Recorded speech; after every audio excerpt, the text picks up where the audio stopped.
13장 1절에서 12절입니다. 다 같이 함께 읽겠습니다. 사울이 왕이 될 때에 40세라.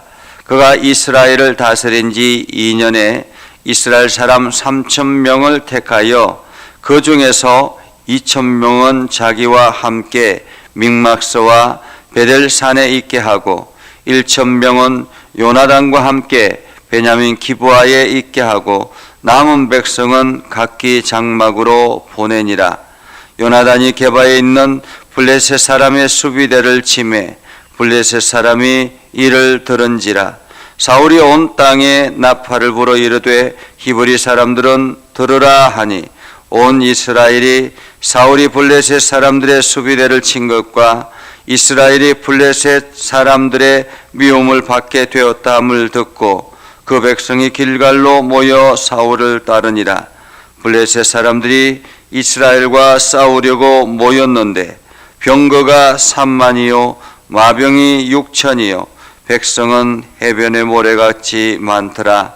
그들이 올라와 베다윈 동쪽 믹마스에 진침해 이스라엘 사람들이 위급함을 보고 절박하여 굴과 수풀과 바위 틈과 은밀한 곳과 웅덩이에 숨으며 어떤 히브리 사람들은 요단을 건너 갓과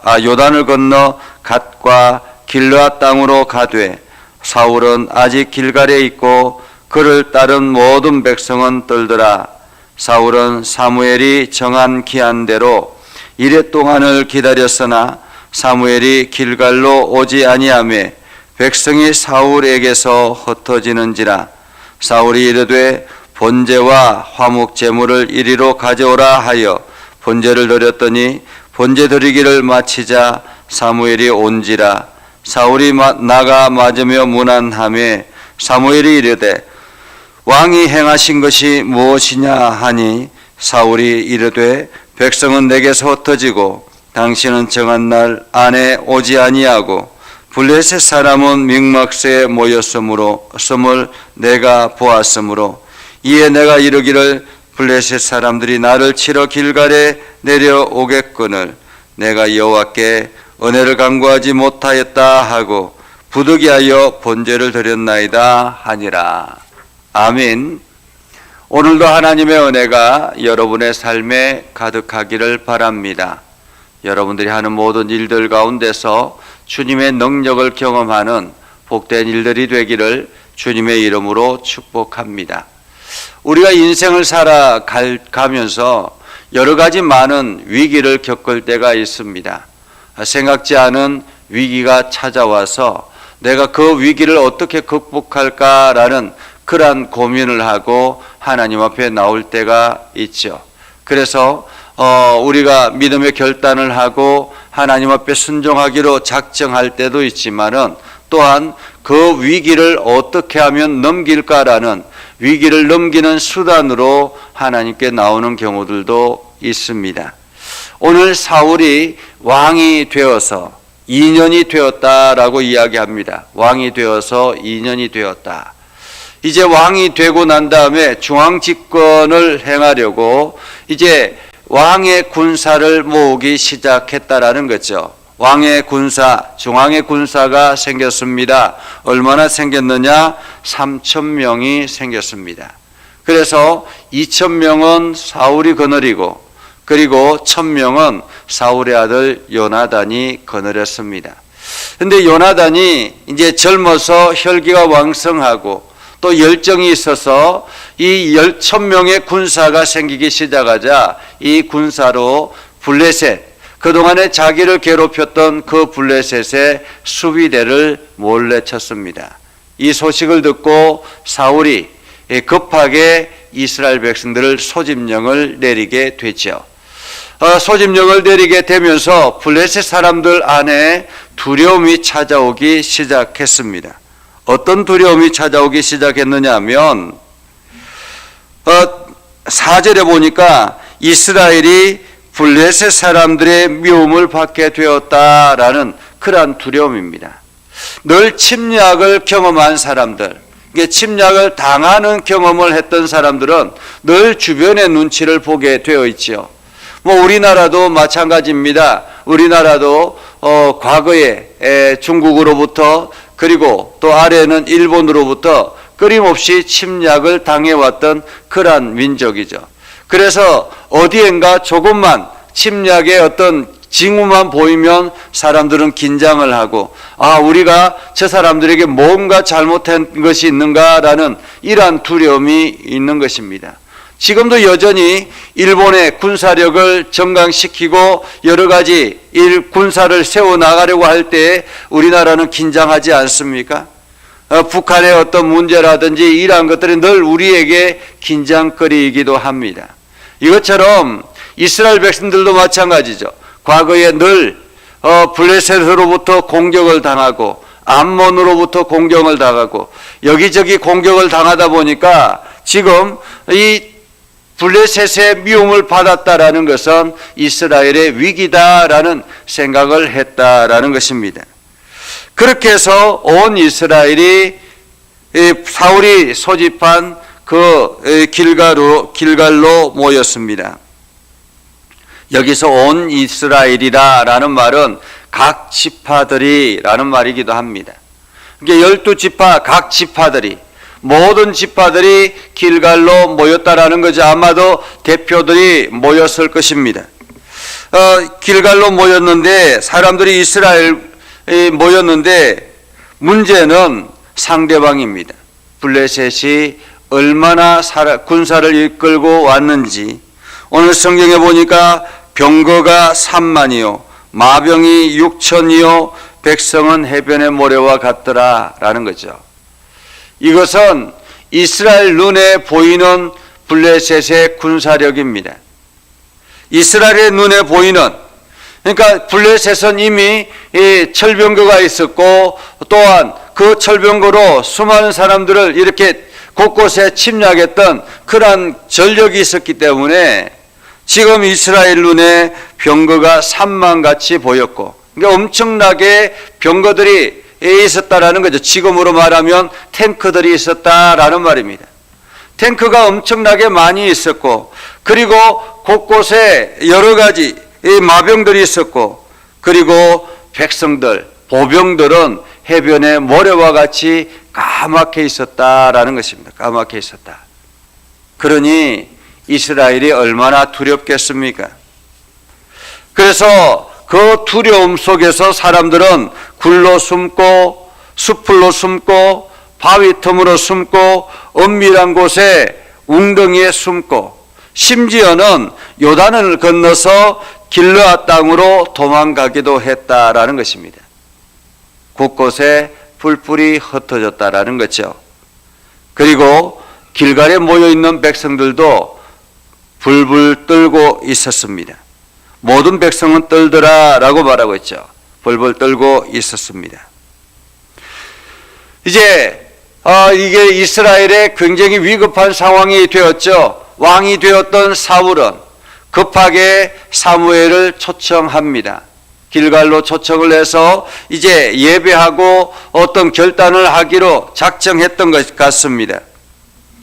그래서 사무엘을 초청하고 정한 기일이 되었습니다. 뭐 지금같이 택시가 있거나 아니면은 뭐 차가 있거나 전동차가 있거나 혹은 기차나 뭐 지하철이 있거나 뭐 이러한 교통수단이 좋으면 모르겠습니다.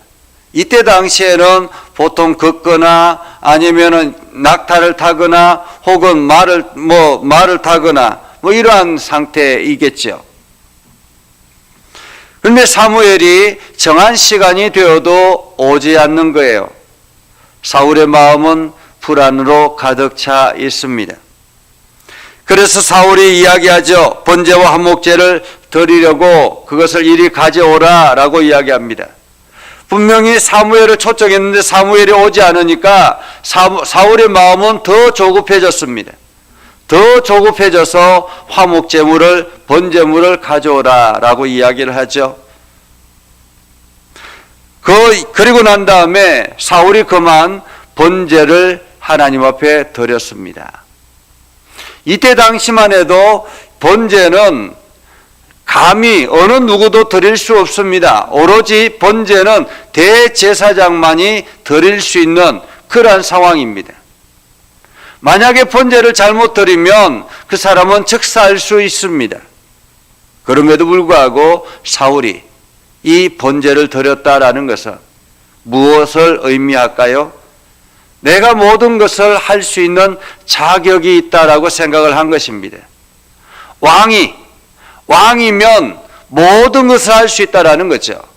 백성을 다스리는 것뿐만 아니라 제사를 드리는 것까지도 내 마음대로 할 수 있다라고 생각을 한 것 같습니다. 그래서 조급하게 번제를 드렸습니다. 번제가 끝이 나자 사무엘이 도착했습니다. 그 광경을 보고 사무엘이 묻죠. 지금 이 상황이 무엇이냐? 이 상황이 무엇이냐라고 할 때 사울이 이야기합니다. 백성은 내게서 흩어지고 당신은 정한 날에 오지 않기에. 이 말은 무슨 뜻입니까? 당신이 정한 날에 오지 않아서라는 이 모든 것은 당신의 책임 때문입니다 라는 의미이기도 하죠. 정한 날에 오지 않기에 블레셋 사람은 mik막스에 모였고 그들이 지금 나를 치려고 하니까 내가 가만히 생각해 보니까 내가 하나님께 은혜를 구하지 않아서 그랬구나 라고 생각이 되어서 지금 이렇게 번제를 드렸다라는 것입니다. 여러분, 오늘 이 말씀을 통해서 무엇을 느낄 수 있나요? 하나님께서 이 말씀을 통해서 우리에게 무엇을 깨닫기를 원하실까요? 상황은 변하고 상황은 다급하고 여러 가지 어려움이 나한테 몰려온다 할지라도 내가 할 수 있는 일과 그리고 내가 하지 말아야 될 일이 있다라는 것입니다. 오늘 사울이 모든 것을 하나님께 맡기는 믿음이 있었다면 이랬을까라는 것입니다. 모든 것을 하나님께 맡길 수 있는 믿음이 있었다면 하나님께서 이 모든 것을 지켜주실 것이다라는 확신이 있었다면 사울이 이렇게 했을까라는 것입니다. 이스라엘 백성들이 가나안 땅에 정착하게 된 이유는 무엇입니까? 하나님께서 이스라엘 백성들을 이 가나안 땅에 이끌어 오셔서 그 이 가나안 땅에 있는 모든 족속들을 다 물리치게 하신 것이 하나님의 능력 아닙니까? 사울이 왕이 되어서 함께 전쟁했을 때에도 불과 얼마 전까지만 해도 그 거대한 전쟁에서 사울이 이긴 것은 무엇입니까? 암몬과의 전쟁 속에서 사울이 이겼던 것은 무엇입니까? 사울이 능력이 있어서 이긴 것이 아니라 하나님께서 이기게 해주신 것 아니겠습니까? 모든 것은 하나님께서 나를 지키신다라는 확신에서부터 시작이 되는 것입니다. 어떤 문제든지 그 문제가 위급하면 위급할수록 다급하면 다급할수록 하나님께서 내 삶의 주인이다라는 확신이 있다면 하나님께서 나를 지켜주실 것이라는 확신이 있다면 우리는 모든 것을 하나님께 내어 맡기고 하나님 앞에 기도하는 일에 오히려 온 마음을 다해야 되지 않겠습니까? 근데 마치 하나님을 자기가 이용수단으로 사용한다면 자기의 이 문제를 해결하는데 이용수단으로 생각한다면 문제가 있는 것입니다. 오늘 사울은 이 블레셋의 이 군대, 막강한 군대 앞에서 많은 백성들이 흩어지니 이렇게 하다가는 우리나라가 멸망하겠구나라는 조급함이 생긴 것입니다. 이 조급함이 하나님을 내 수단으로 사용하는, 도구로 사용하려고 하는 그런 마음이 생겼던 것입니다. 그래서 감히 하지 말아야 될 일까지 행한 것이죠. 사무엘이 오지 아니하므로 내가 행하였습니다라는 이야기죠. 하나님께서 우리들에게 말씀하시는 것은 상황은 여전히 매 순간마다 우리들을 위협합니다. 우리가 살아가는 모든 환경 속에서 상황은 언제나 우리들에게 우호적이지 않습니다. 때로는 위기로 우리를 몰아넣기도 하고 여러 가지 문제들을 만들어 나가기도 합니다. 그러나 그 상황을 주관하시는 분은 하나님이시요. 또한 하나님께서 나를 부르시고 선택하셔서 하나님으로 일꾼으로 세우신 것도 하나님이시다면 하나님께서 나를 보호하시는 것, 나를 지키시는 것은 당연한 것 아니겠습니까? 그렇다면 이 상황 속에서 내가 해야 될 일이 무엇인가를 찾는 것이 오히려 지혜로운 사람입니다. 그래서 조급하고 답답하고 위급할 때 우리는 우리의 마음을 지키는 것이 더 중요합니다. 내 마음을 지켜서 하나님 앞에 엎드려 기도하고 하나님께 모든 것을 내어놓고 하나님의 뜻을 구하고 하나님의 지혜를 구하고 하나님께서 명령하신 것에 우리가 순종하고 결단하는 것이 오히려 더 중요하다라는 것입니다.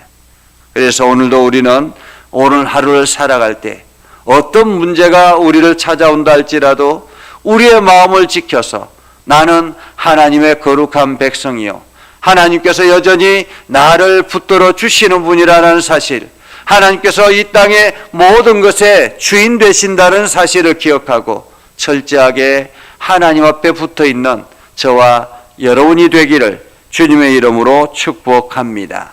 기도하겠습니다. 거룩하신 아버지 하나님, 은혜를 감사합니다. 오늘도 하나님의 말씀 앞에 순종하게 하시고 하나님의 뜻에 순종하며 나아가는 복된 심령 되게 하여 주시옵소서. 날마다 믿음에 굳건하게 서게 하시고 날마다 하나님께 영광을 돌리며 나아가는 우리의 삶이 되게 하옵소서. 거룩하신 아버지 하나님, 하나님께서 이 시간 육체의 연약한 이들을 안수하여 주시옵소서. 치료하여 주시옵소서. 주님께서 성령으로 다스려 주셔서 저들의 약한 부분들이 깨끗하게 회복되게 하여 주시옵소서. 예수님의 이름으로 기도드리옵나이다. 아멘. 이제는 우리 구주 예수 그리스도의 은혜와 하나님 아버지 극진하신 사랑과 성령님의 감화 감동 역사 위로 교통하시며 은혜가 주의 말씀 안에 있는 믿음의 백성들 위해 하는 모든 일들 위해 영원토록 함께 하옵시기를 간절히 축원하옵나이다. 아멘.